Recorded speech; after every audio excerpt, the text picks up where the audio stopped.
Hi guys, இன்றைக்கி கோல்டில் தான் என்ட்ரி ஆகிட்டுருந்தேன். மார்க்கெட் இந்த 4 ஹவர் ரெஃப்யூஜில் ரியாக்ட் ஆகிட்டு இருந்தது. சரின்ட்டு 1 ஹவர் போய்ட்டு இந்த எஸ்எம்டி ஏதாச்சும் கொடுத்துட்டு ரியாக்ட் ஆகுதான்னு பார்த்தேன். அந்த ஜோனில் இருந்து அதேமாதிரி எஸ்எம்டியும் கொடுத்துருந்தது. அதுக்கப்புறமா 5 மினிட்ஸ் போயிட்டு இந்த 5 மினிட்ஸில்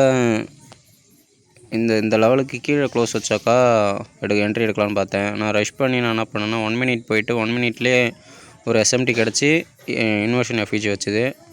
அதுக்கே கொஞ்சம் தூரத்தில் க்ளோஸ் பண்ணதுமே நான் என்ட்ரி ஆகிட்டேன்.